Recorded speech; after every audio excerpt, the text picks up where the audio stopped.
Tonight's species is probably the most popular fish on the menu in Florida. Some people like it whole fried, some people like it sauteed. Me and Brie, we like it breaded, baked, and then served with a béarnaise sauce on top. Tonight we're talking about the yellowtail snapper here on the one and only Florida Insider Fishing Report.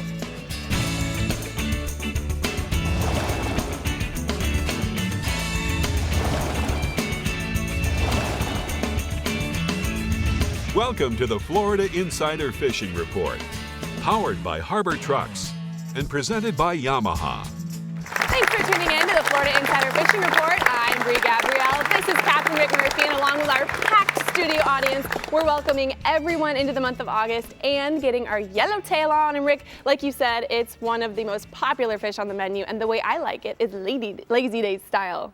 That was béarnaise and breaded and all that. And with a little lump crab on top at Lazy Days down in the Florida Keys. The crab. Don't forget the crab. Well, first we need to catch it, right? Absolutely. Absolutely. So Dave, do you think you can help us out with that today? We're talking about food. He's probably I know. I'm not thinking about that now. No, I like my snapper fried whole Cuban style. Ooh. With some sweet Thai chili sauce on it. Oh, That's what I like. He's a saucy there kind we of go. dude. He's super saucy, very saucy. Well, he's gonna show us how to catch them tonight. All right, well, let's chum up the Casa Vieja Southeast region first and see what Captain Jimbo Thomas can tell us about yellowtailing. Hey, Brie, Rick, Dave, and everybody in the audience. Well, you know, we've got plenty of yellowtail here in the Southeast region, and the further south, the better the reef gets. And this is also a great time to target those yellowtails, especially in the evening. Well, that's when they bite the best, and also with this heat, get out there where it's not so hot. Now, the shallow reefs and patches, they hold lots of yellowtails, but most of these are going to be on the small side. So if you want to get the larger ones, you want to keep to the deeper water where the fish average from about 1 pound up to flags or 4 or more pounds. You want to look for a hard bottom and 40 to 80 feet of water. And you watch your depth machine for any signs of fish, then anchor up and start chumming. Now, if you want to get really serious, mix some sand and oats with the chum and make some chum balls. And then you can add some glass minnows and even silver sides. That'll help sweeten up that chum mixture. And the more chum, the better. If you think you've chummed a lot, chum a little bit more. Now, I like to use light spinning outfits with 12 to 15-pound tests and a 2-0 hook tied straight to the main line. And if you're using a high-vis line, you want to put a light fluoro or a clear monofilament leader on that. Best baits are bonita, squid, or cut ballyhoo. So you want to cut that bonita, cut the squid or the ballyhoo, cut them into small strips, or silver sides and glass minnows, and then drift those baits back into the chum. That's what's going to work the best. Now, if the fish are staying deep, you can roll your bait into one of those chum balls, and the weight of that sand will sink the bait down to where they're biting. Or a small jig bait it with one of those strips and drift that back into the chum. That's also a great way to get them if they're a little boat shy and staying back in the chum. Now, it might take some time, but a lot of times those fish will get chummed right up to the surface, right behind the boat. You don't have to let more than 8 or 10 feet of line out. Now, I got a photo here. This is Rick Arnold with a nice South Florida flag yellowtail that he caught last weekend. Now, staying with snappers, the nighttime mangrove snapper bite has been really going off.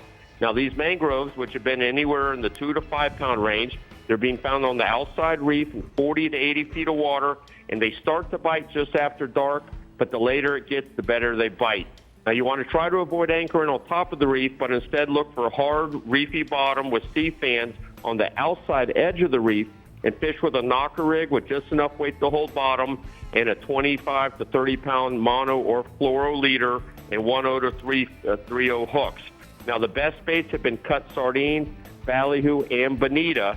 And if you got any lights on the boat, you're going to get some pilchards and goggle eyes most likely up in the lights. You can drop a sabiki and put those baits back out there and cut them is your best bet. Put them back out for those yellowtails and those mangroves. Now, Captain Ryan Ormston aboard the party boat Reward out of Miami Marina, he's been doing night trips and finding mangroves along with a mix of yellowtails and muttons on the reef off Government Cut. And they recommend not to put out any block chum, but chum with cut sardines and herrings instead. But he said the only drawback, and this has been a problem over the last couple of years, is that there's a lot of sharks been eating a lot of those hooked fish. Now, moving inshore, permit fishing has been really good in Biscayne Bay. And the permit prefer good weather, just like us fishermen. So on the days with good visibility and stable weather, meaning not having any storms throughout the day, that's when these permit are going to bite the best. The permit fishing has been good around the Ragged Keys with fish in the 7 to 10 pound range. And then in the Caesars Creek to Angel Fish Creek area, the fish have been a little bigger in the 15 to 20 pound range. Now, Captain Joe Gonzalez says the morning bite has been the best before that water starts to heat up. And he says look for these permit on hard bottom flats with good tidal flow and fish with a silver dollar size live crab or crab pattern flies. Got a photo here. This is Frank Pena with the big permit that he caught with Captain Joe Gonzalez earlier in the week. And then the snook fish has been good off the oceanside beaches and also in the inlets throughout the region. Off the beaches, the snook have been cruising through the troughs that run parallel to the beaches. Best has been early in the mornings. And these snook can be sight fished with live baits, Rapala X-Wraps, subwalks, and even fly tackle. In any areas that have any bait activity, that's where it's going to be the most productive. In the inlets, the early morning and then late into the afternoon, into the evenings, that's been the best on the outgoing tide. You want to fish with live pinfish, herrings, or croakers. Fish them along the bottom using a Jupiter rig. Or if you don't have any live bait, try bouncing 1 to 2 ounce jigs or soft plastics along the bottom, or you can try trolling Rapala Magnums. All right, thank you so much, Jimbo. We're going to take a look at the R&R tackle hotspots from the southeast region. He says look for snook in all the inlets and off of the beaches in the early morning and evening where they are eating both live and artificial baits. And then offshore, look for a variety of snappers along the edges of the outside reef. Fish with live and cut bait in the evenings. Sounds good to me. Sounds good to me too. You know, Rick, my first time yellowtailing was in the Garmin Keys region with Captain Randy Tao and some of the RM Media crew members. I know, and it was amazing. So let's see how the yellowtail game is doing these days. Hey, Randy. Hey, good evening, fish fans.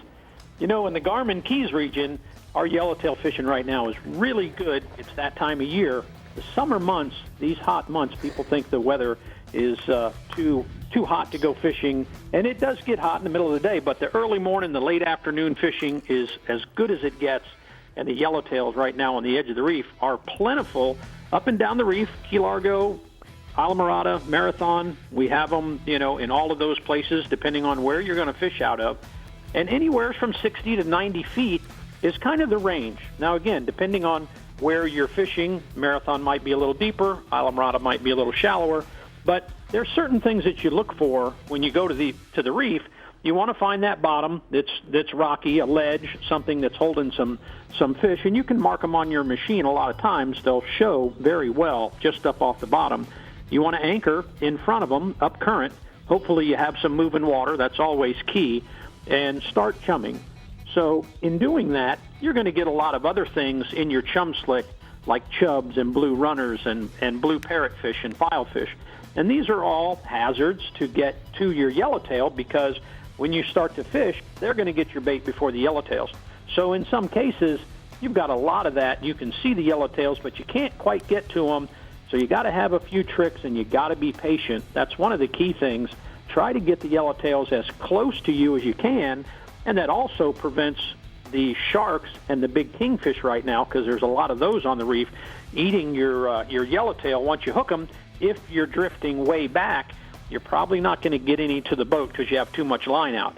So those are just little tips right now to be successful, because guys are catching yellowtails, and there's some people that are really grumpy because they're losing a lot more than they're landing. I've got a photo of Wendy with her big yellowtail. She's from Fort Lauderdale, came down this weekend and caught this nice one. All right, what else you got offshore for us, Randy? Dolphin. You know, the dolphin bite is still going on. And again, when you say the dolphin are biting in the Keys are a big place, and we might be talking off of Marathon's better, Islamorada.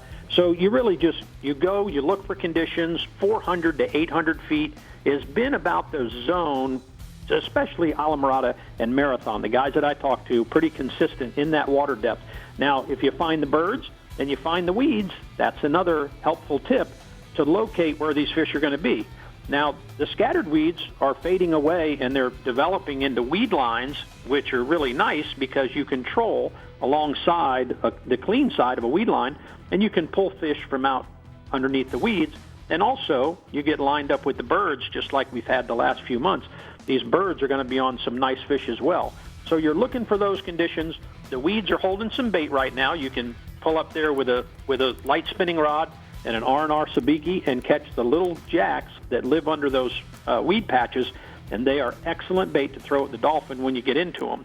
So you really want to be prepared, and you want to find those little tips like that. It's going to help you locate where a dolphin might be. And then once you get in them, you want to have all your rods ready and start pitching them out there and hooking up. Talking to Captain Davy Jones with Munster Fishing out of the Square Grouper sent me this picture of a nice big one they caught over the weekend. Wow, that is a big one. Good Wow. job, guys. Pretty. All right, let's go inshore, Randy. You know, we're talking about the bonefish, and you know, me and bonefish, we don't do Christmas anymore. We were tight for a long time, but you know, the big ones have they're few and far between, but the smaller fish, 1 to 3 pounds, 4 pounds, are starting to show up more and more all the time. And this time of year especially, guys are sticking close to home. They're just fishing a few hours or a half day. They get the tide right. You want that good, hard incoming tide around Islamorada especially, and even down in Marathon. That's a great condition to fish the bayside flats for these bonefish.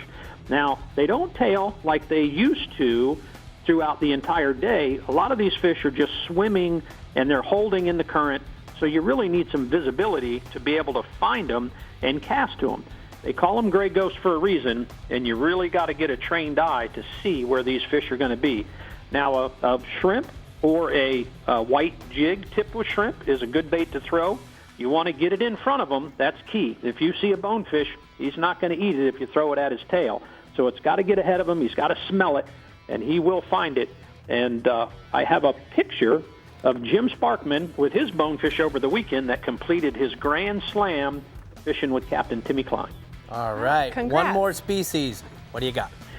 You know, the snook are biting like mad dogs, and most everybody's getting in on it. I talked to a lot of the guides who are just having some great fishing around Flamingo, even halfway back on some of the mangrove islands that we have in between Islamorada and Flamingo. Guys are finding them around the islands in the little deep moats and stuff like that. Now, the higher waters have definitely been more favorable in the shorelines, and once that tide starts to fall, especially if it's an afternoon, that water temperature gets hot, and those fish are out in the deep water. So you're going to look on the edge of the channels. You're going to look in the mouths of runoffs and stuff like that coming out of a shoreline into a bay. And a lot of times that's where these snook are going to be. And it just seems to be pretty consistent right now with pinfish or pilchards on a 1/4 to 3/4 ounce jig head. Sometimes you're in a deeper channel. You want to get to the bottom. And these snook have been cooperating quite well.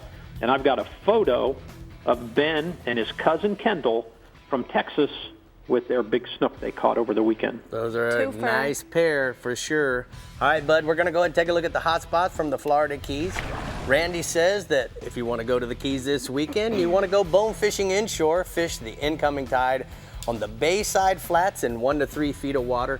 Good visibility is going to be key to see them. And then offshore, yellowtails anchor in 60 to 90 feet of water. Be patient and try to keep the fish close away from the boat from all those predators. the All ones those that predators. eat. They don't do Christmas anymore. He's so clever. What is He has holds this a love-hate grudge. relationship He with the does. bonefish. All right, there's always tournaments to talk about in the Garmin Keys region, so let's take a look, shall we? Yes, we shall. Yes. There's just 1 more month remaining for the free entry Key West Fishing Tournament. Catches and witnessed releases can be registered at several tackle shops throughout the Lower Keys and Key West or at keywestfishingtournament.com. Key West Robert James Slam Tournament, set for September 6th through the 8th, targets tarpon, permit, and bonefish, so anglers can achieve the coveted Flats Grand Slam. The event raises funds for cystic fibrosis treatment and research. Reef Environmental Education Foundation's 10th Upper Keys Lionfish Derby is September 13th through the 15th and is hosted by the Postcard Inn in Islamorada. Activities include awards for lionfish captured, fillet demonstrations, games, and raffle prizes. The Herman Lucerne Memorial Backcountry Fishing Championship is scheduled for September 20th through the 22nd in Islamorada. It's a fundraiser supporting angler-based initiatives in Everglades National Park and Florida Bay. Information on all tournaments in the Florida Keys is available at flakeys.com. Alrighty, Rick, we're just getting schooled up here on the Florida Insider Fishing Report, and next we're headed to the Startron Central West region, but I have a feeling Dave has a thing or two or 100 to talk about the CCA workbench for rigs and techniques. He's been floating that in front of my face for a long time. Don't get that finger at me, young lady. I have to. All right, we'll be right back with lots of tips. Oh, it's madness here. The Florida Insider Fishing Report is brought to you by Harbor Trucks. Visit harbortrucks.com. Yamaha, reliability starts here. Contender Boats, always in the game. Sirius XM Marine, weather, fishing info, and channel surfing. And Daiquiri Deck, Sarasota's favorite place to meet. Titan and Titan XD Diesel from Harbor Trucks has America's best truck warranty, 5 years, 100,000-mile bumper to bumper, and can tow up to 12,000 pounds. Harbor Trucks has the largest selection of Titan XD and Titan in Florida, starting at $29,000. Harbor Trucks is conveniently located halfway between Tampa and Naples. Harbor Trucks, the place to buy. Meet the water's lightest 25 horsepower four-stroke, the all-new Yamaha F25, the new standard and 25 horsepower portable four-strokes. At just 126 pounds, it's got the best power-to-weight ratio of any 25 horsepower four-stroke on the water.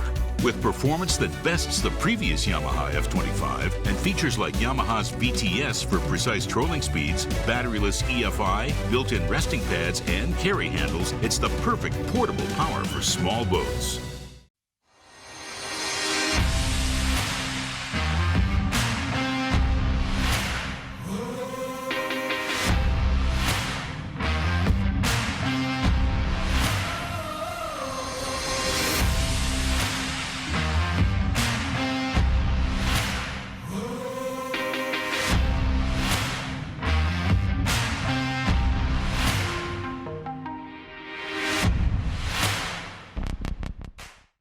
As close as you're gonna get to a sure thing for catching billfish is Guatemala. They're here, man. This has been a 20-year run, buddy.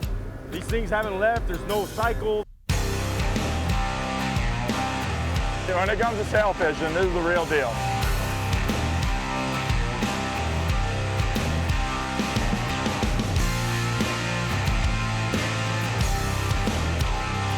The amount of sailfish here is ridiculous.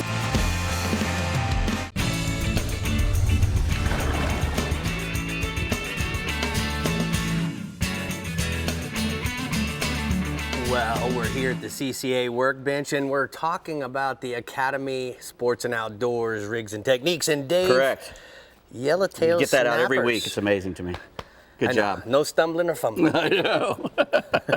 We're talking about Yellowtail, and what's good about Florida, you know, it's one of the few states in the country that has a lot of yellowtail that we can target them, and we do a lot. The biggest one I ever caught was, in a weird way, I was on the Miss Blue Heron out of West Palm, and I had a big triple hook kingfish rig, and I caught a monster yellowtail. I thought I had a giant kingfish for a second, but it was a 5-pound yellowtail. You hear a lot about 5-pound yellowtails, which aren't. This one was a massive one. I gave it to my father-in-law, and it was like I gave him a brick of gold. Yeah. He loved it so much. Well, he's the color of gold, exactly. For sure. They are the gold. But when we're fishing these, we're going to look for the patch reefs down, you know, off Miami or, you know, West Palm, even up to 100 feet of water, sometimes a bit more. But if you can find those hard pieces of bottom with good patch reef on it, you can probably anchor up current of it and get some yellowtails up off of it. And you're going to need a lot of chum. You know, some guys will say, well, don't, you know, we had a couple fellas already say don't bring chum blocks, but most guys bring chum blocks, and you bring as much as you can, you know, 5 or 6 blocks of chum to start with, and have one on each side and try to get some stuff happening. A really good secret, or not so much of a secret, is to use rolled oats. And this is, you know, this is what it looks like. I've seen. You get a 50-pound bag. Yeah, you get a 50. Whenever I go with Randy Towel, this is what we use. Right. And he gets them up there, you know. And if you get it to the consistency, you know, where you can make a good ball out of it, probably about a gallon to maybe 2 pounds of oats. Right. It makes a good sticky, you know, that'll stick together. You can put sand in it as well. Some guys do that. If the fish are deeper, it'll spread that chum all the way from the top to the bottom. And what you want to do is you want to keep broadcasting those oats. And when you first get there, you don't start fishing immediately. You give them 10 or 15 minutes, you know, see if you can see, make them, you know, once you can start seeing stuff, getting back there and getting up closer to the surface and closer to the surface, and you keep hitting them with those oats and keep hitting them with those oats, and then start fishing with just one guy. One line. One guy. And then if he starts getting bit real good, then you go with 2 guys. And you should probably never go more than that. This I found out with Randy. You know, once we started putting another one out, boy, they would disappear. And it was just like, it's just how it could be, I don't know. But boy, 2 lines, they're eating. 3 lines, they stop eating. Right. It was really weird. It was really weird. And that wasn't the first time that has happened with him. And his big thing is you have to be really patient. Light line.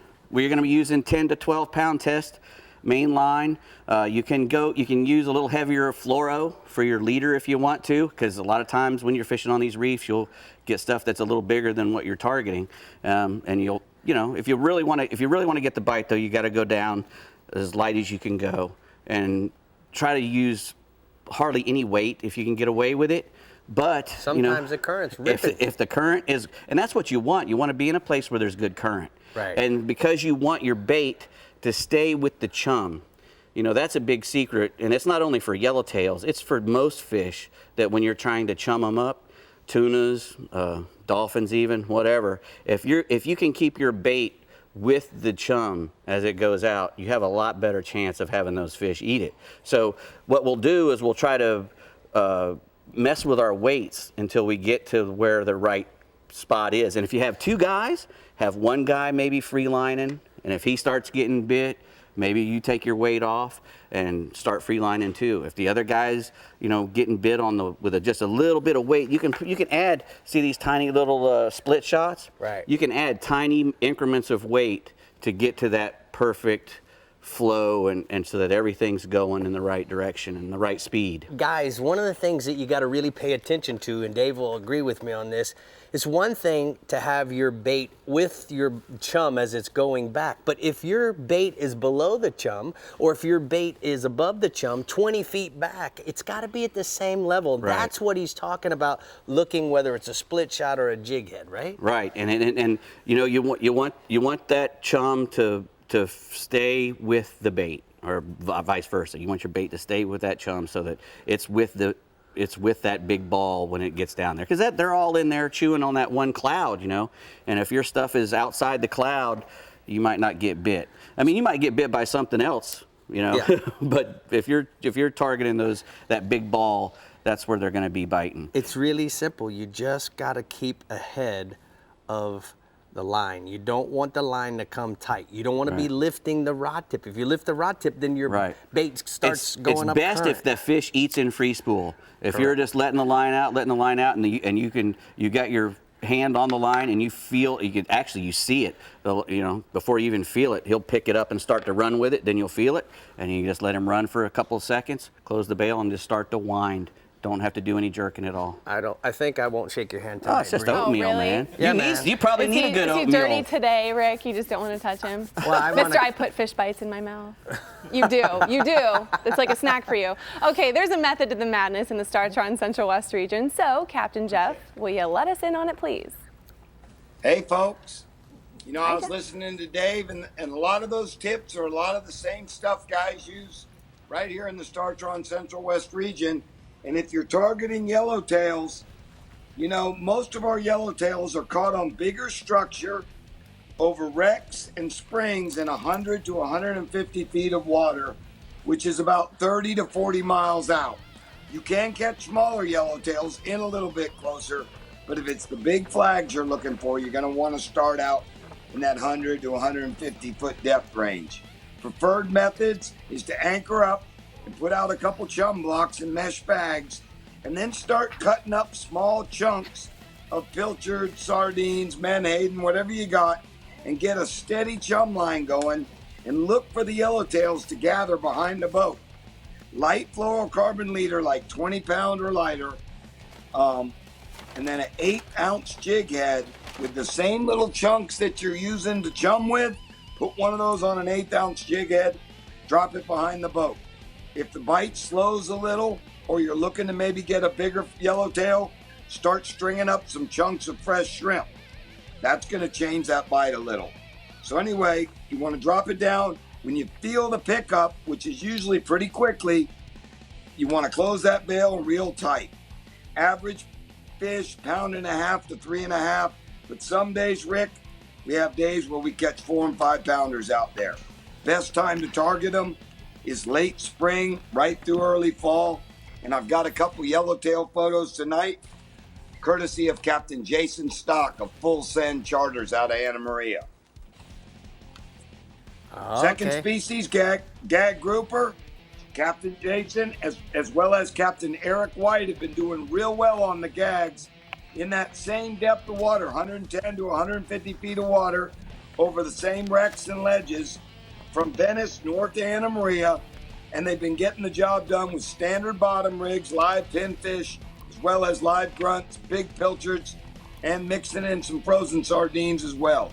I also got reports yesterday from guys that have been trolling the big stretch 20s and 30s and X-Wrap 20s and 30s in pink or chartreuse around south of the Port Manatee ship channel going out to the Skyway.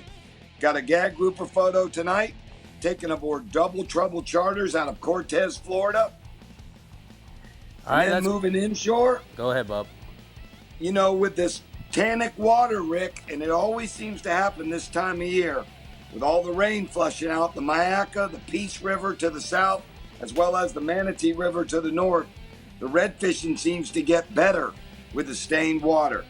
You know, not only in the back bays and mangroves and oyster bars, but in the inlets as well. I got good reports of big bull reds being taken in Captiva and Redfish Pass on the outgoing tide, and also some knife fish being taken in the Venice Jetty as well as Egmont Pass. And the one thing they all have in common, guys are fishing that afternoon outgoing tide using that 1 ounce up to a 1 ounce knocker rig with a 3 or 4 arch circle hook with a live pinfish or a chunk of dead bait. Doesn't really seem to matter.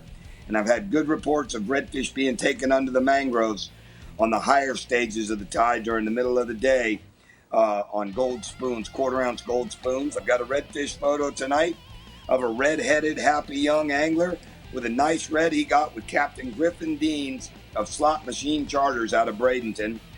And my last species tonight, tarpon. I know you had a good day tarpon fishing the other day, Rick, but Captain Clark Wright and the guys that are still out there every day are still managing 3, 4, 5 tarpon a day, and they're doing it in a lot of different patterns. They're working along the beaches with pinfish under a cork or dead menhadens on the bottom, or they're fishing that outgoing tide at Egmont, well as Boca Grande Pass, Stump Pass, with live crabs that they're dipping out there and freelining them or even corking them.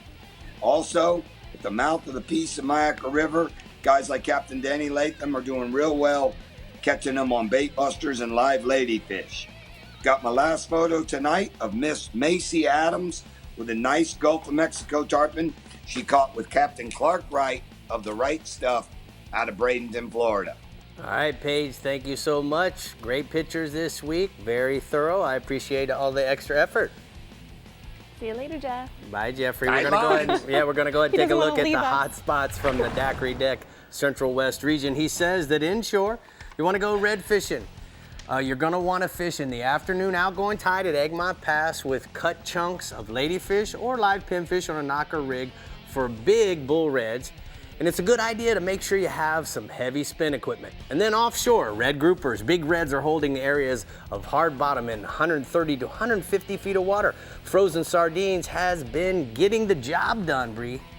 Smells like frozen something all up. What you guys missed is that he wiped his finger right here. And I had a strip and now it smells on my great. finger. It smells great. Yeah. Okay, thank you for that. All right, if you haven't registered for STAR yet, you need to. There are still over 30 days of fishing left with 11 species, 17 divisions, and $500,000 in prizes to be won, including boat, motor, and trailer packages from Contender, Carolina Skiff, Hughes, and Relentless Boats, Saltmarsh Skiff, Stump Knocker, and Piranha Boats, Yamaha Motors, Marine Electronics, Tackle, and so much more.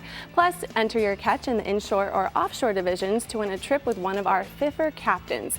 You gotta be in it to win it, so head over to ccafloridastar.com and register. Listen, you were giving me a hard time about not shaking his hand, so I just brought you some love. Thank you. Well, I masked that smell with Anytime Sunscreen Repellent. That's it right, worked. you did. All right, we're popping into the Discover Crystal River Northwest region and Bell's Central East regions. And we're saying hi to my personal friend from Anytime Sunscreen and Repellent, so stay hooked, and we'll be right back. The Florida Insider Fishing Report is brought to you by Power Pole, Swift, Silent, Secure, Bass Assassin, and Saltwater Assassin. The best lures, period. Blue Water Outriggers, everything for your outdoor adventure. Garmin, join the club. Kubota, find a Kubota dealer near you at gokubota.com. And Casa Vieja Lodge, 5-star angling in beautiful Guatemala. I'm Captain Rick Murphy, and I'm a life member of CCA. Why am I so involved with CCA, you ask? Because I want our fisheries to be in better shape for my kids and their kids. CCA is working to ensure the future of recreational fisheries and the rights of recreational anglers. The future of fishing starts today with you. How do you want to leave things with your kids? If you're like me, you'll want to make the right choice and go to joinccaflorida.com right now. Harbor Trucks has the largest selection of new and used car and truck inventory in Southwest Florida. Our used vehicle inventory goes through a 120-point inspection process performed by certified technicians. Exclusive to Florida Insider Fishing Report viewers is our Peace of Mind Harbor Truck Warranty. If you don't see what you're looking for, give us a call and we can get it for you. Go to harbortrucks.com and click on the Florida Insider Fishing Report tab.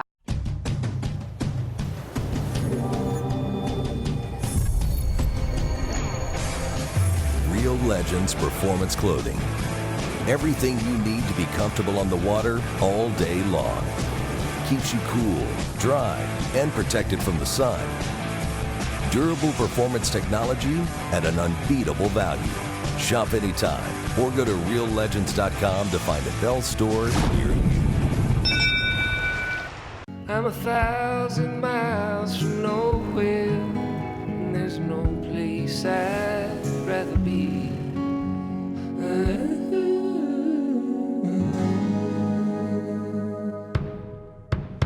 I'm 1,000 miles from nowhere, and time don't matter to me, 'cause I'm 1,000 miles from nowhere. So as you can see, guys, I have my special guest, Marnie Edwards from Anytime Sunscreen and Bug Repellent, No Bite. Yep. You know what? Why don't, we've been talking about the lotions, the 2-in-1 lotion, as well as the Anytime No Bite. But now we got a new product, Marnie. Yep. So why don't you tell everybody a little bit about what we got new? Well, and you guys, Brie and yourself and Captain Jimbo Thomas, Captain Jim Ross have done a great job of promoting the product. We're a new company, and we're coming out. We've had the lotion, we've had the 2-in-1, the No Bite, No Burn, and now we're coming out with the spray. Now, what I love about the spray is that it has all the same ingredients, the same effectiveness against mosquitoes and no-see-ums. But you can spray it on. People actually like sprays more than they like lotions. And what's great about this one is, what always drives me crazy with sprays is when I turn it upside down to get my legs, it stops spraying. So I have to mess around. But this one is actually, the way we've designed the bottle is that you can spray it upside down. So it's fantastic. So why did you decide to get in this? There's a lot of competition out there. Yeah. So a couple of years ago, when you read all the articles about all the chemicals that are in everything that we do, sunscreens, repellents, everything that we put on our bodies, and everything that we're putting into our waters and our ocean, I wanted to look for something else. I've got 2 teenage daughters and my wife, and the idea was, how do we create something that's not going to harm people, not harm the environment? And so we found these guys in Sarasota who are just a great group of guys, Dr. Charles Murray, Dr. John Harlan, and they created this stuff, or researched it and built it and tested it with some of the top mosquito labs in the country. It works great. So why does it work? A lot of people have tried. Yeah. It's all natural. It's all natural, no DEET. So mosquitoes, everybody wonders why a mosquito goes after you. And the reason the mosquitoes go after you is that for the 50 feet away, or about 150 feet away, they actually can see the CO2, they smell it. And then they get within 10 to 15 feet and they can see you, But what really determines whether they're going to bite you or not, and it's not only the female mosquitoes that bite, is when they land, they have these microscopic hairs on their feet. And if you're wearing the Anytime No Bite spray, what it does is it repulses them, and they don't want the blood meal, and they'll go get nectar or fruits or something else. All right, so Amazon/Anytime to buy it. Yep. Or you can go to local retailer, Sarasota, Economy Bait and Tackle, or here in Miami, Crook and Crooks. Don't forget that, guys. Check it out. It's really good stuff. I know Brie loves to use it on Mia, right, Brie? I do. I use it on my whole family and all my friends that come over. It works amazing, and I live by the water. I know it works. All right, our Captain Jeff Hageman in the Discover Crystal River Northwest region definitely has a preference in the way he likes his yellowtail cooked. So let's see if it matches yours. Tell us, Jeff. Oh, there's nothing better than a fried whole yellowtail snapper. Cut a little bit of mango salsa, it's awesome. But we've got a great yellowtail snapper fishery in our region, in the southern part of my region. Fish are from depths anywhere from 60 to 120 feet. Over any kind of major structure like wrecks, reefs, pipeline connections, hard bottom, and all the techniques that you're going to hear about tonight in South Florida works really good up here. Anchoring up above the structure or hard bottom and chumming heavily. Put a chum bag over the side. We use a concoction of rolled oats and dry chum mix, cut sardines. All that together works really well and helps them bring them up in the water column. Also, we've got a lot of barracudas and Goliath groupers in my region, so it'll get them up there in the water column and get them a little closer to the boat and a little easier to catch. Our fish average a little bigger than the southern part of the region. Our fish are anywhere from 1.5 pounds to 3 pounds on the average, with some bigger fish. 10 to 12 pound mono with the smallest size hook you can get away with. And you want to just tip that with a little cut piece of shrimp or cut sardine, works real good, free lined in the tide. And I've got a photo here of Mike Pulaski, a friend of mine, with a nice West Coast yellowtail snapper. He actually caught this fish, got it all the way to the boat, fell off the hook, and he dove in and got it, and it was still a little stunned from bringing it up, and he still recovered the fish. That was kind of a cool story. Okay. That is a cool story. That works Rick for him. wouldn't do that. No, that fish would have got away. All right, what else you got, Hagalicious? I got cobia. Captain Mario Costello out of Tall Terrace Charters out of Plantation Inn on Crystal River reports the cobia bite's been really good right now in Homosassa to Yankeetown. He's fishing around any kind of structure from shallow flats out to the deeper water reefs and wrecks. He's using live pinfish, free-lined on a 5/0 circle hook, and that's the live bait presentation. He's also using a DOA 5.5-inch in glow for artificials. Both been working pretty well, and I got a photo here of Doug Napler, I hope I'm pronouncing that correct, with a nice cobia caught with Mario. Go Doug. All right, let's go inshore. Captain Jimmy Huddleston of CaptainHud.com reports a good Ozona redfish bite right now. They're showing up in good numbers along the mangrove shorelines with a mullet or prevalent. Tailhook pinfish and free line among the mullet is resulting in some bigger fish up to 30 inches. Working the oyster bars on the high water, producing mid-slot fish in decent numbers. Sardine and cork's the best way to go about that, and it'll keep that bait around the structure a little longer and easier for them to notice. Moving up to the northern part of my region, Captain JB with JB Charters out of Apalachicola reports the redfish bite in his area has been really good, feeding around the marshes and oyster bars on live mullet and pinfish on a Carolina rig with 12 to 14 inches of fluorocarbon leader, 30-pound test, and a 2/0 circle hook. And I've got a couple nice photos of some redfish from Captain JB. All right, looking good, Hag. All right, I appreciate all the photos this week. I got one more. You got one more? What did you got? I got one more. I got for all those scalpers out there that are having a lot of trouble. It's been a tough season right now.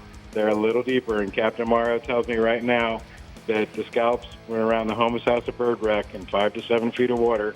Clean water is a must, and that multiple types of grass seems to be holding better numbers of scallops on the bottom right now. Outgrowing tide has been the best, but the best time is when you can get out there. All right, are you done now? I'm done. Oh my goodness, thank you. All right.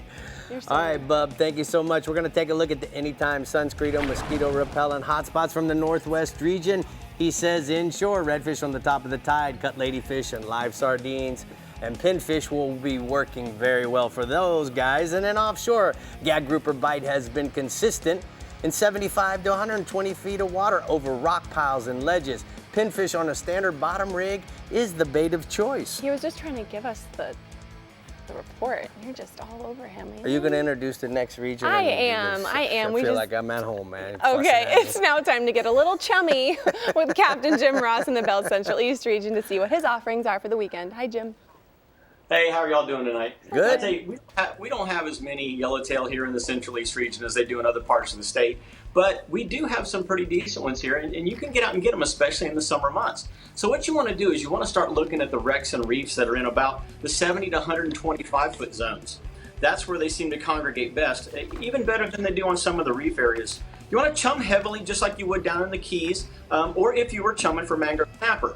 The one difference that we have here is that we find that if you use small pieces of cut shrimp instead of pieces of sardine or other bait fish, you typically will catch more of the yellowtails. Now, our average yellowtail is generally pretty good size, like I was saying before. They generally weigh 2 to 4 pounds on average.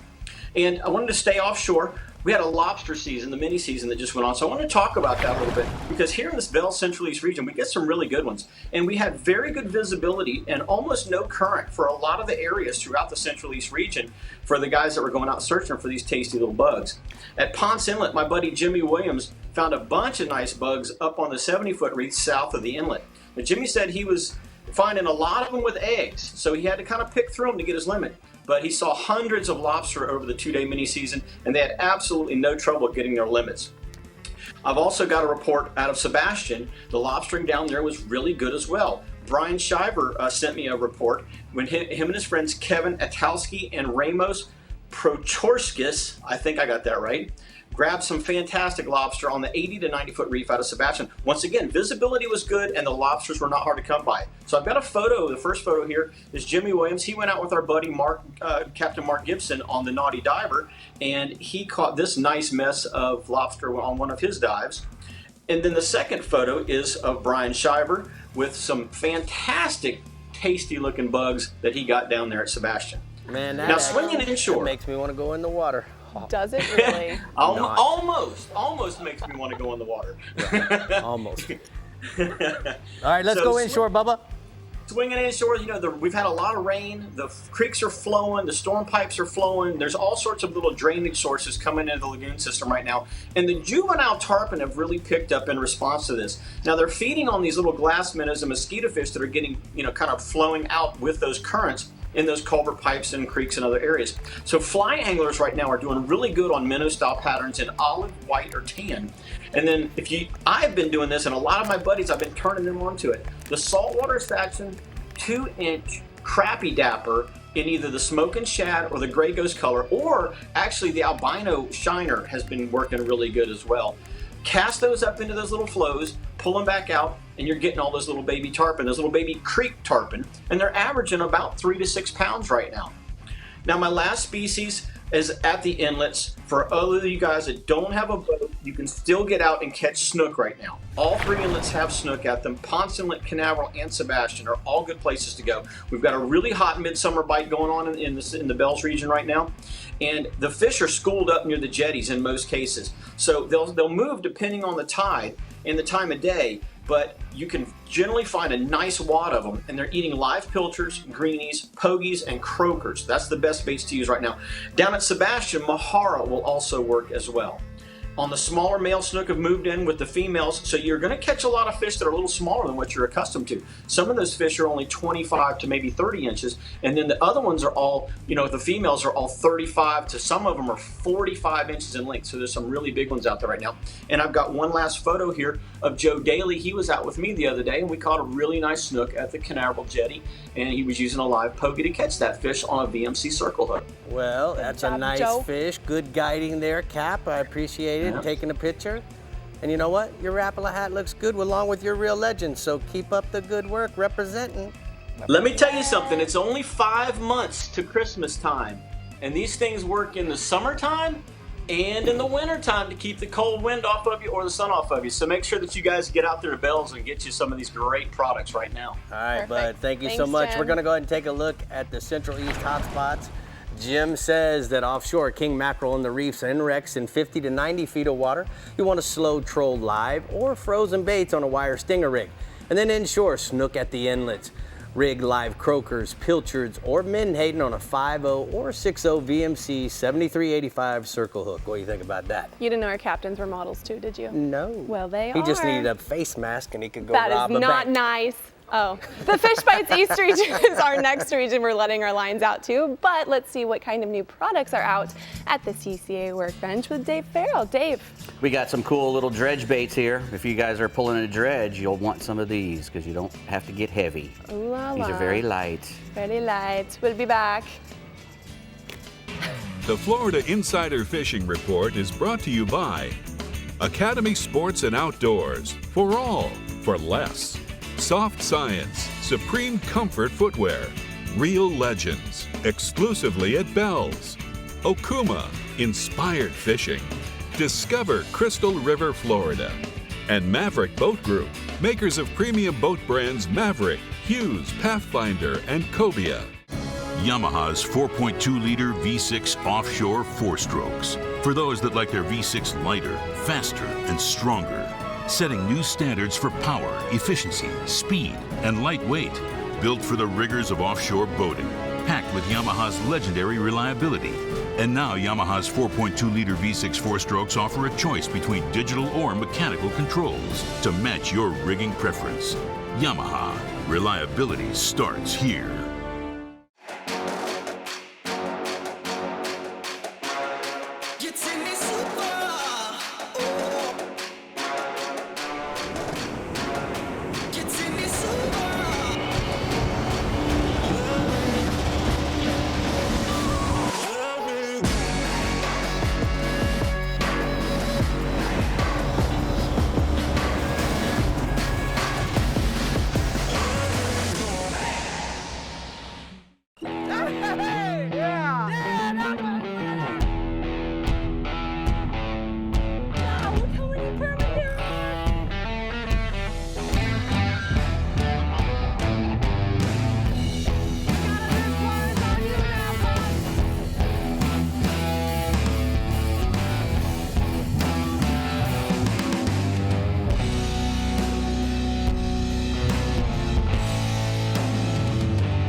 How do you aim a 36-yard shot with a 30-yard fixed pin at a 15-degree angle with a 7-inch holdover without moving a single pin?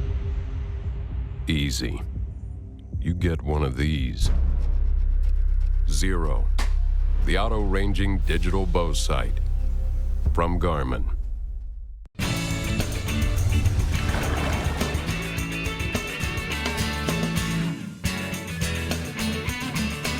So we're here at the CCA Workbench. If you ever want to Yes, we see are. the floor manager freak out right before you go in there, you give him a timeout and tell him you got to go pee, it's a big mess. I just want you to know that. But here we are at the CCA Workbench, and I never call timeout. I just go. People don't know about all the craziness that goes on during commercial breaks, do they, Dave? No, they don't. What do we got? First off, we're going to talk about these Squid Nation thin skins, is what they're called. And if you know, like I said before, if you're going to be running a dredge, a big problem when you have a dredge is the weight of all the baits that you put on it. The more baits you put on it, the heavier it gets. And if you're using a little center console boat or you don't have a big LP, you don't want to be pulling 400 pounds of pull with all those 36 or 50 mullets on there. You can just pull these, and I'll tell you, there's no billfish or dolphin or any pelagic species that ever tasted anything before he ate it. So having to think that you have to have a dead bait on your dredge is ridiculous, because all it is a big ball of bait. I don't want him to come in there and eat my dead bait dredge, because if he gets caught him by then, exactly, hooked him. I don't want him to put his face in there and eat that dead bait, because if he does, he might get a taste of it and go away. We say that, oh, he'll eat that dead bait and stay. Well, not those rotten baits that all those guys have been pulling for 2 days, on that dredge. They come up there and eat that stinky thing.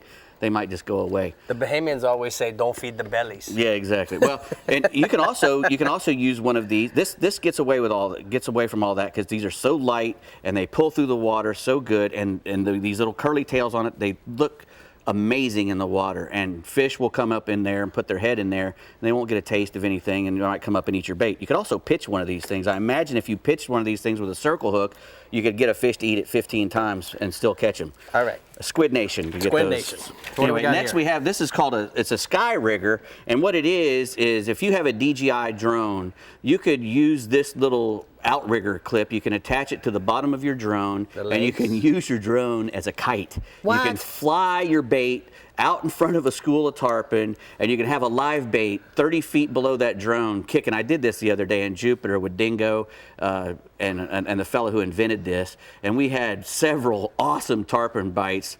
With a pilchard right on top of the water. The guy could see, he has a shadow box, and he puts it over his little laptop thing, or his little pad, and he flies the drone out, and he would get the drone 50 feet away from the boat and said, oh, okay, here they are. And we couldn't see them. We could not see those tarpon. We were in 10 feet of water. The tarpon were hugging the bottom, and he would see the school, 16, 18 school, of individual fish swimming, and he'd get right up in front of them and drop that bait into the water. He'd say, is the bait in the water? I'd say, yeah, the bait's in the water.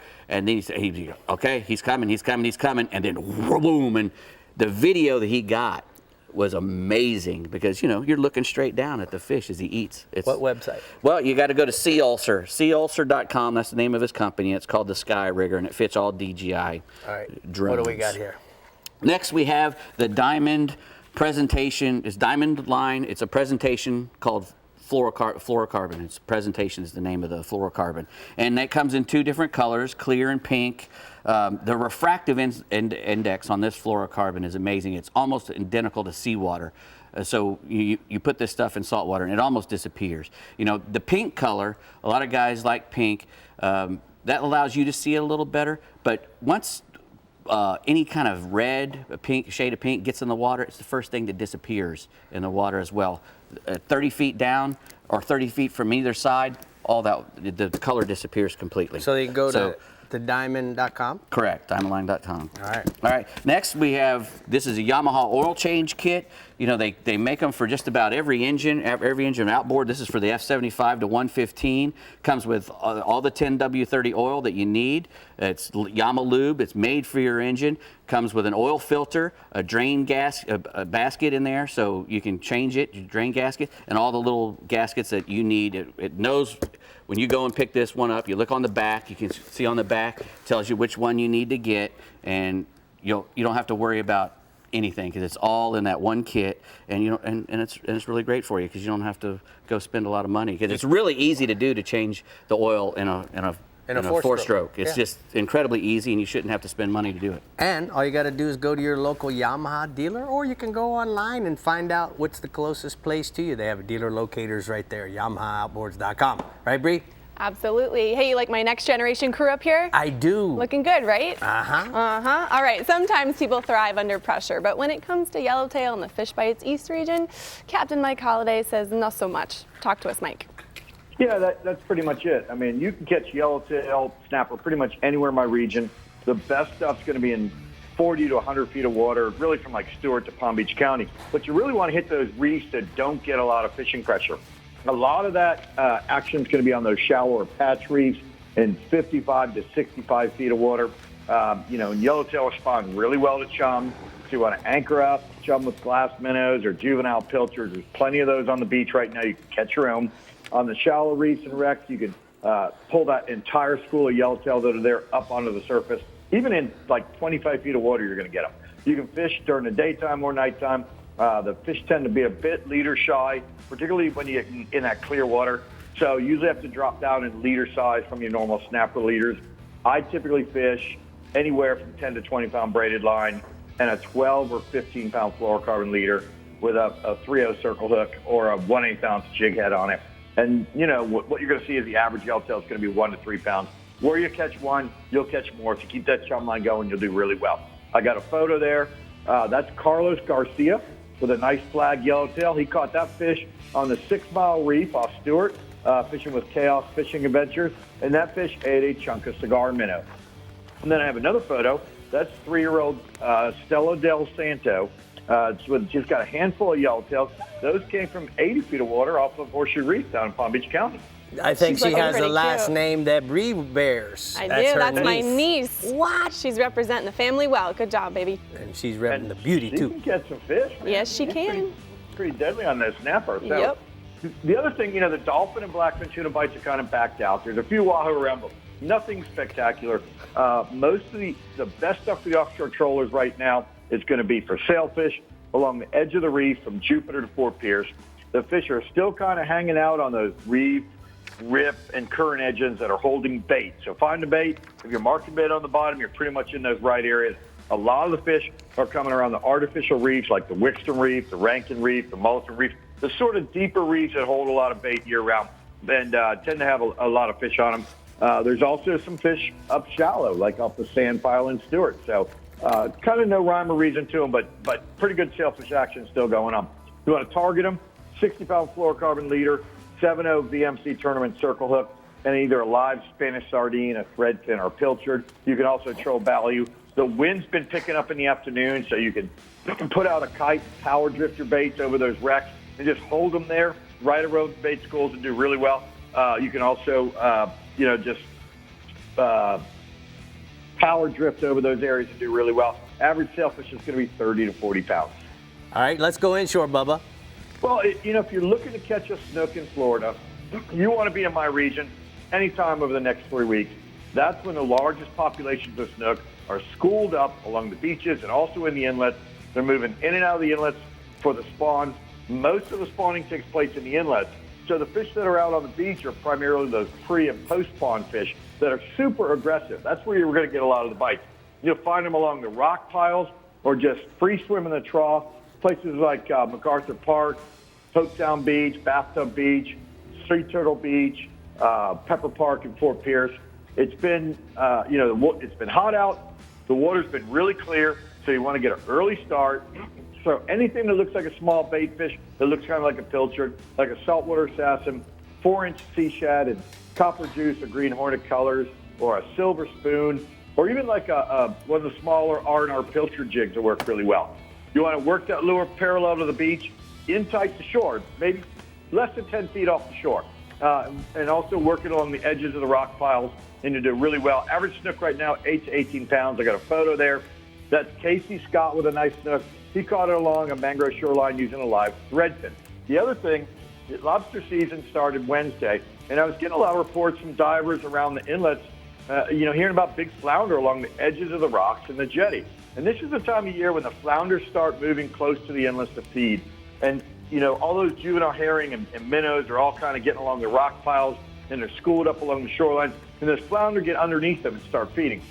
You'll also find them on those beachfront rock piles and inshore on the bridges and docks that are just inside the inlet, say within a mile of the inlet. The flounder like to get under those bait schools, just feed on them the whole time, usually up super shallow water, say only 1 to 3 feet deep. They'll also post up right next to the bridge or dock pilings. You want to target those fish with a shrimp and jig or a jig head, a juvenile finger mullet, or even, an all-white saltwater assassin curly tail jig.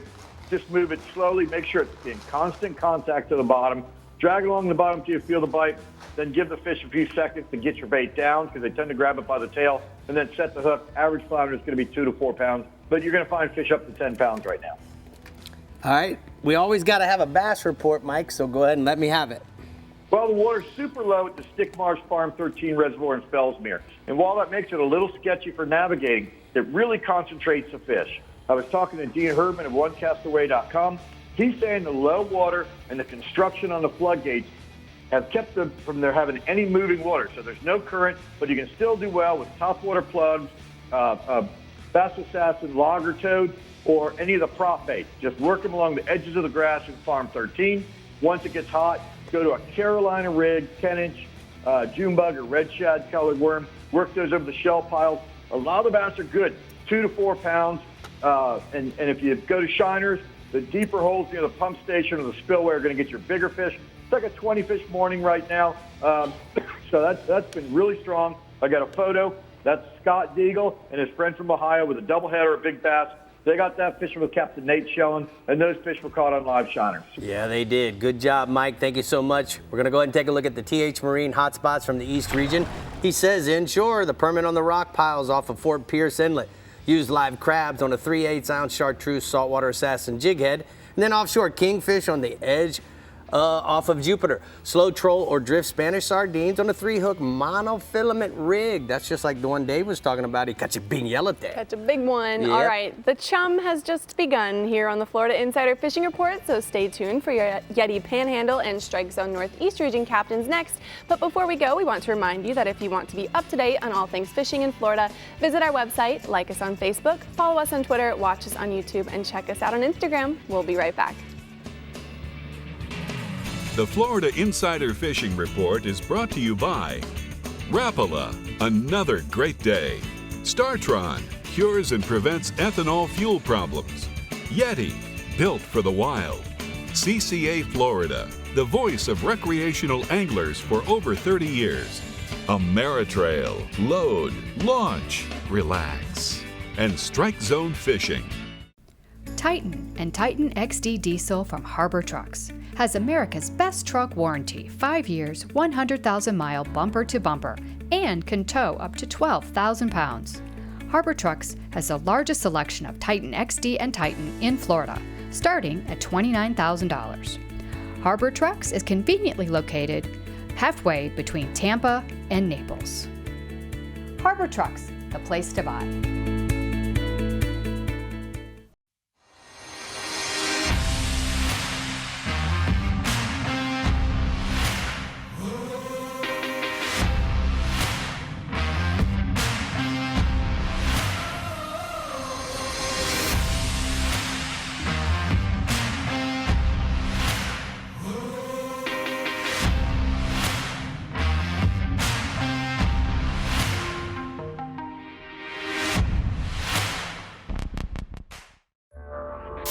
Oh, there it is.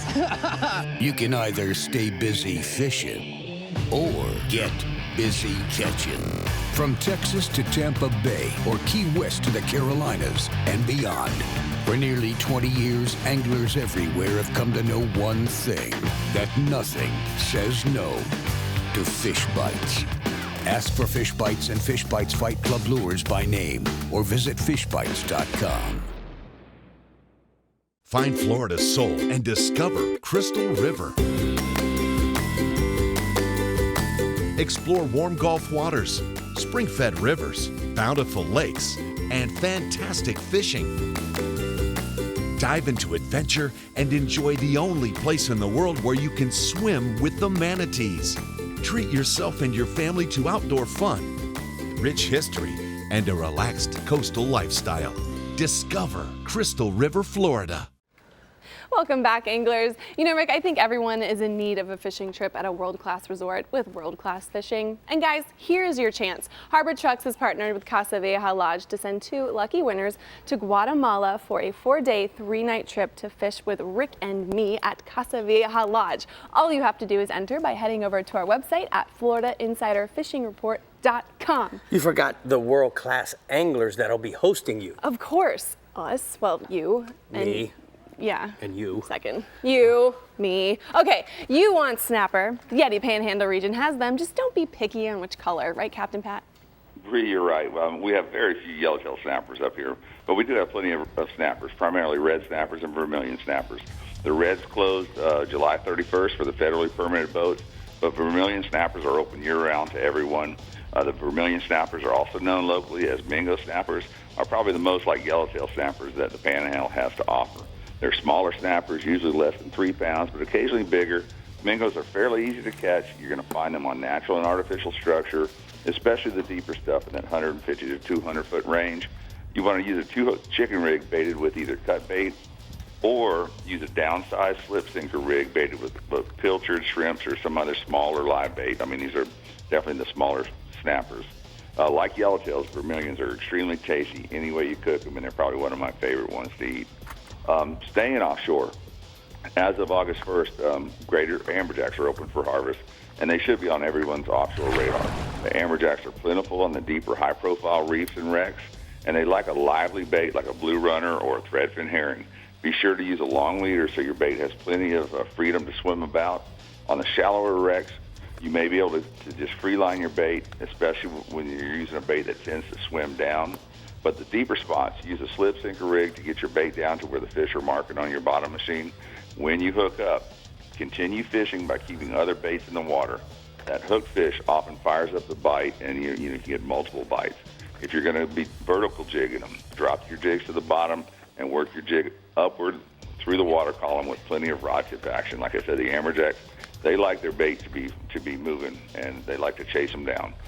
Amberjacks, especially on the deeper spots, can easily be 50 pounds and up. And then moving inshore, the Spanish mackerel can be found along the beaches and within the bays throughout the Getty Panhandle region.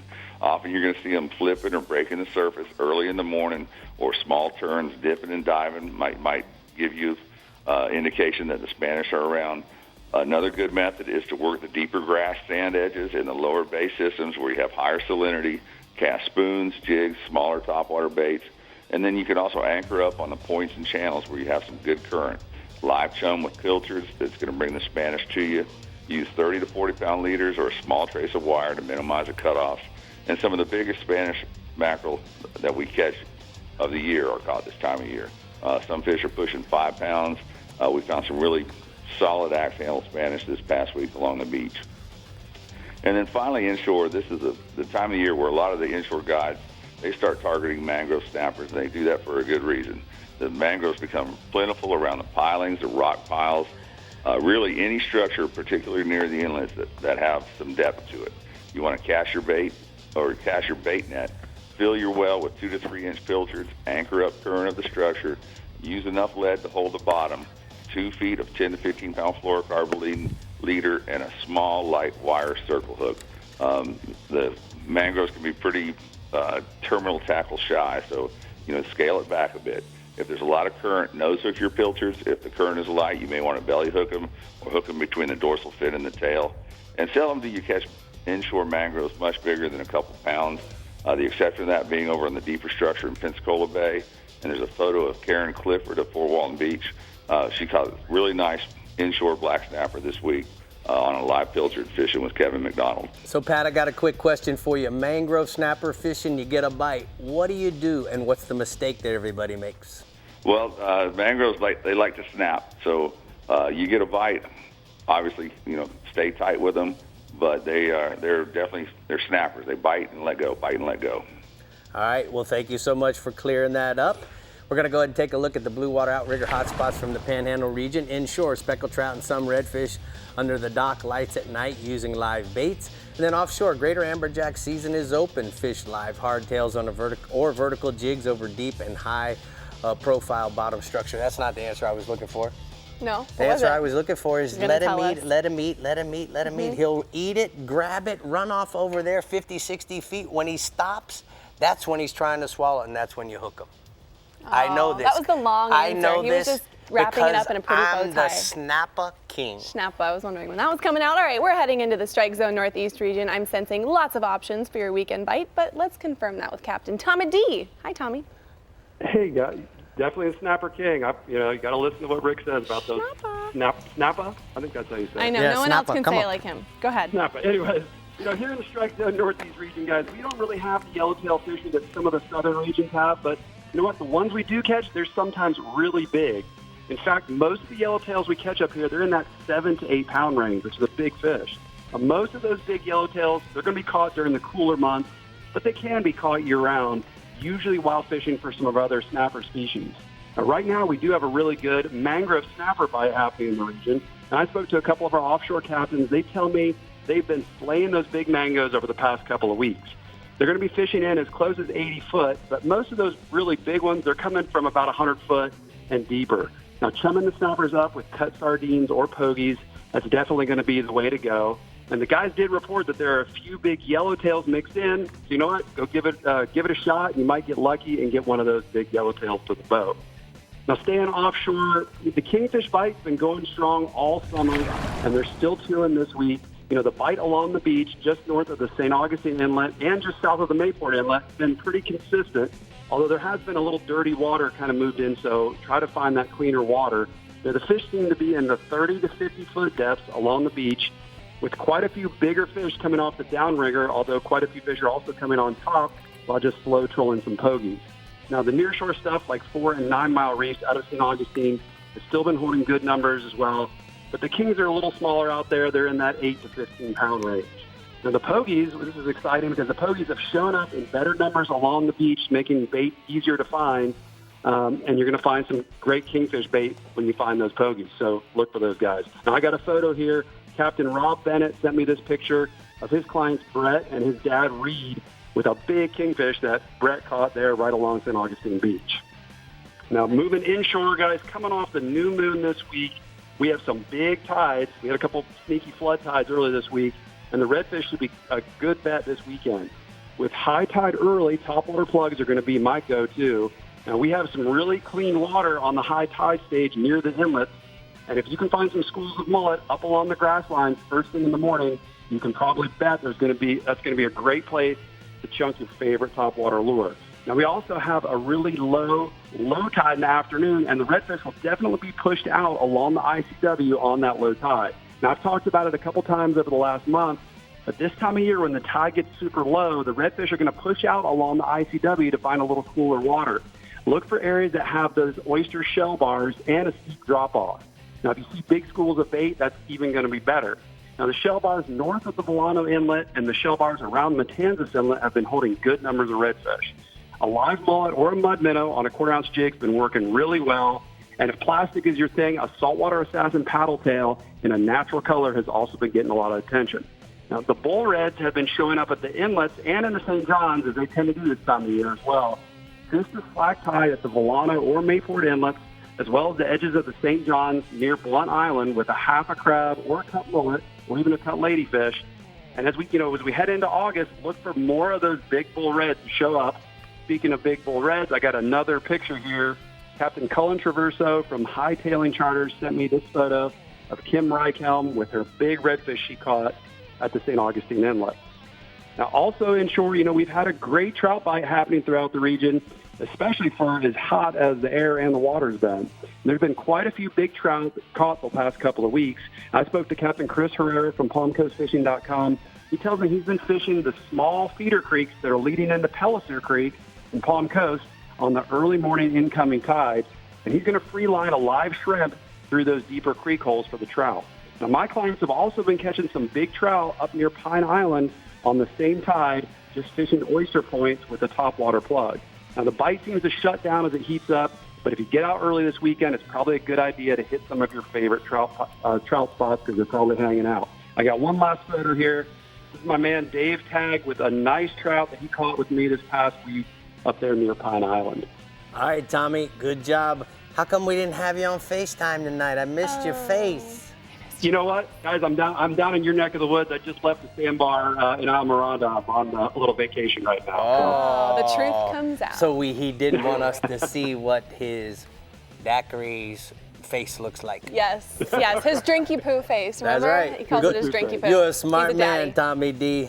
But we got to go ahead and get to the Rodan Have Marine fun. Systems hotspot from the Northeast region. He says that inshore, redfish along the ICW shell bars on the afternoon low tide stay closer to the inlets where the water is cooler and not as murky. And then offshore, kingfish along the beaches and near shore reefs and wrecks throughout the region.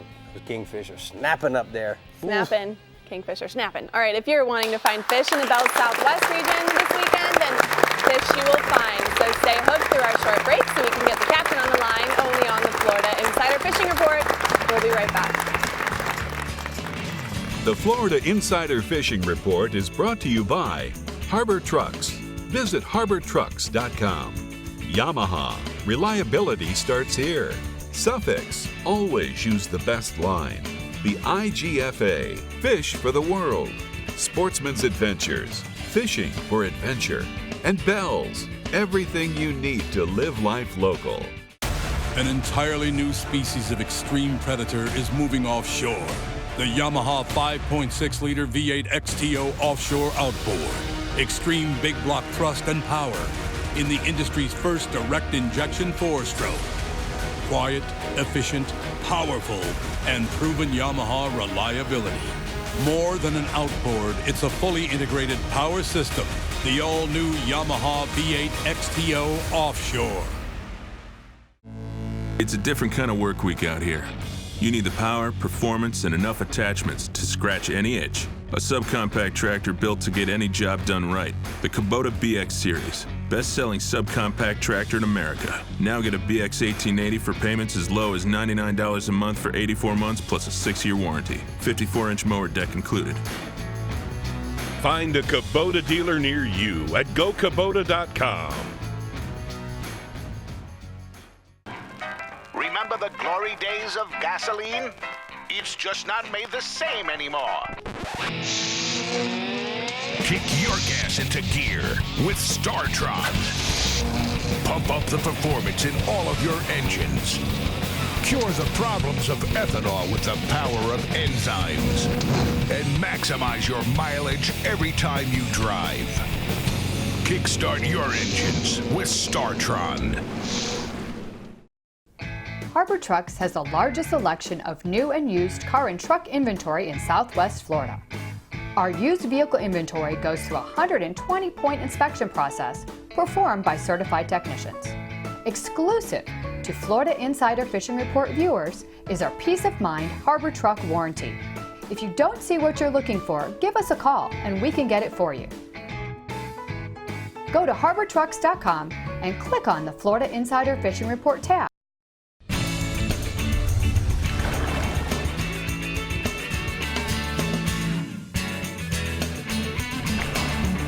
Today's Power Pole tip of the week is about the new and improved bracket for the 8-foot blade.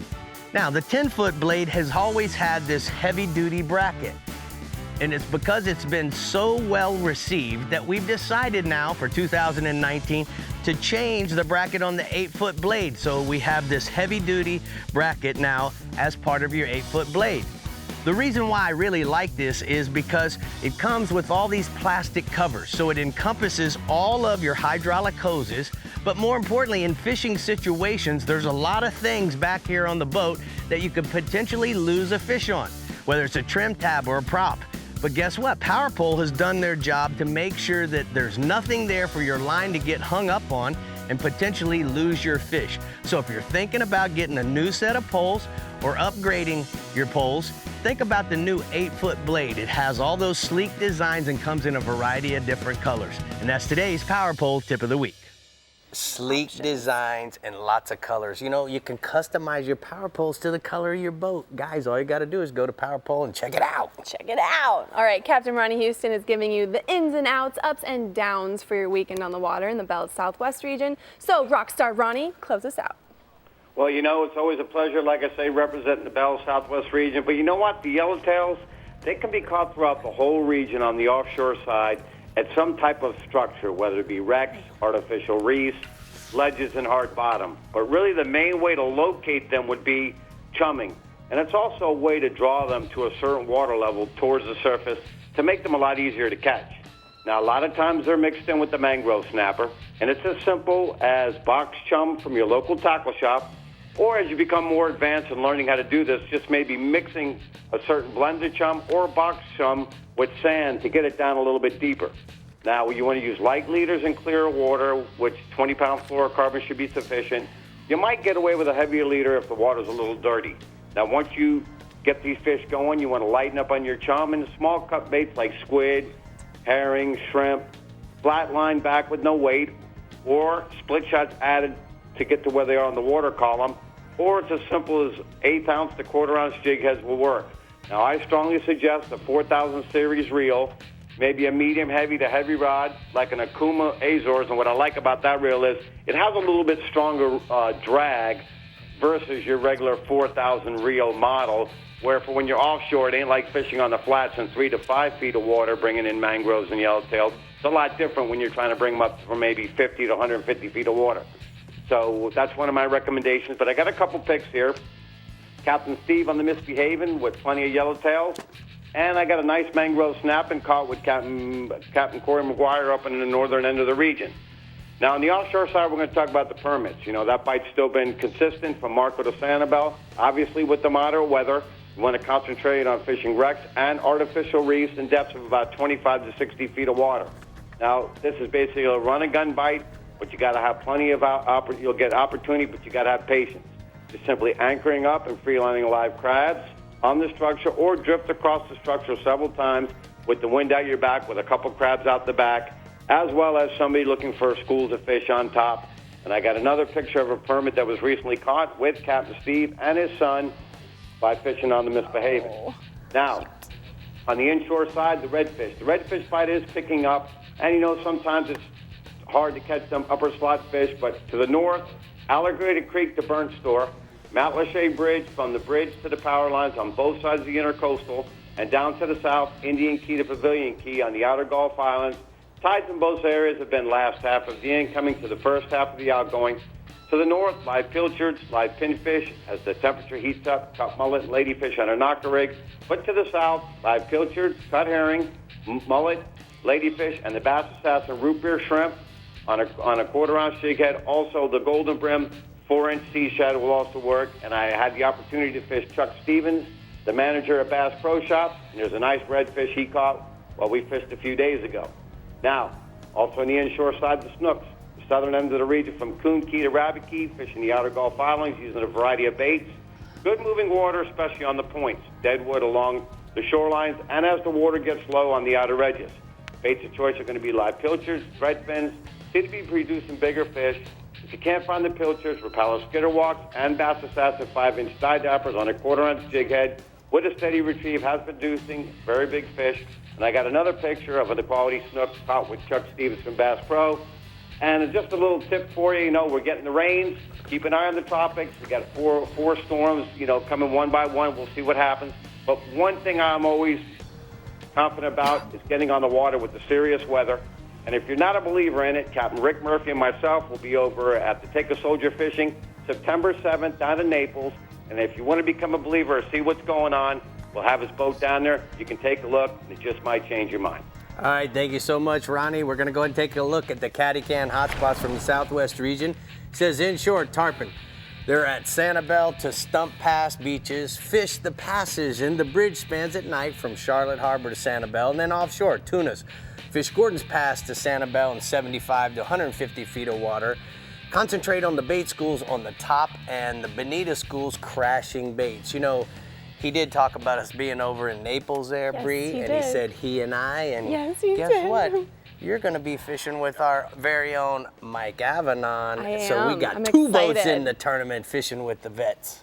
Yep, it's going to be a good time. I'm very total fun. excited. He forgot about me. He didn't forget doesn't like about me you. very much. He was It's okay. probably, the producer was probably telling him to hurry up. Probably. Okay. Like she is now. Just kidding. We're wrapping up our Yellowtail Snapper Fest here on the Florida Insider Fishing Report, but we're not done with you yet. So stick around for a little bit longer so we can let you in on what fish we're fishing for next week. Oh boy, It's a secret. Not much longer. Titan and Titan XD Diesel from Harbor Trucks has America's best truck warranty, 5 years, 100,000-mile bumper to bumper, and can tow up to 12,000 pounds. Harbor Trucks has the largest selection of Titan XD and Titan in Florida, starting at $29,000. Harbor Trucks is conveniently located halfway between Tampa and Naples. Harbor Trucks, the place to buy. Master your most challenging offshore experience with confidence and ease with Yamaha Helmmaster. Precise, intuitive control on the open seas. Unrivaled ease for maneuvering and docking in port. And now SetPoint adds 3 new dimensions to boat control. Maintain boat position with Fish Point, or a position and heading with Stay Point, or a heading while you drift with Drift Point. Yamaha Helmmaster. Now with SetPoint. Complete digital control for today's larger offshore boats. For the bass that thinks it's a bulldog. For the walleye that thinks it's a freight train. For the tuna that thinks it's a torpedo. For the tarpon that thinks it's a tarpon. You need the mono that thinks it's a braid. Suffix Advance. New Advanced Mono with HMPE braid molecules for strength, abrasion resistance, and low stretch. Suffix Advance. The mono that thinks it's a braid. Do things. Be sane. Don't fritter away your time. Create. Act. Take a place wherever you are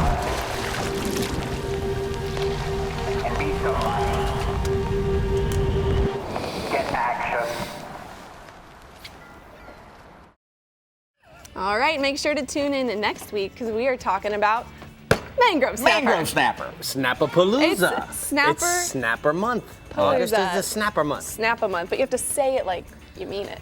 Oh, you know, I love the snappers. Snappers. And you know what? Don't peel no shrimp because Daddy's bringing home the snappers tonight. And I'll bring it home next week. There we go. The snappers. There we go. Is there anything else y'all want to talk about? No, actually, there's not. I'm going to go Yellowtail this weekend. Well, I'm going to actually leave you and Dave and Tommy in the studio because I'm taking Miss Murphy on a vacation. Yes, Very nice. You are. It's her That's birthday, fantastic. you know. Yes, Tommy Very nice. Derringer will be in the studio next week. Very excited. I like We'll Tommy. miss you very much. Okay. Okay, yes, we will. Tommy's my favorite. We'll see you guys I next hope I weekend. don't Thanks miss for you tuning guys at all. in. Go Yellowtail and catch fish. Bye.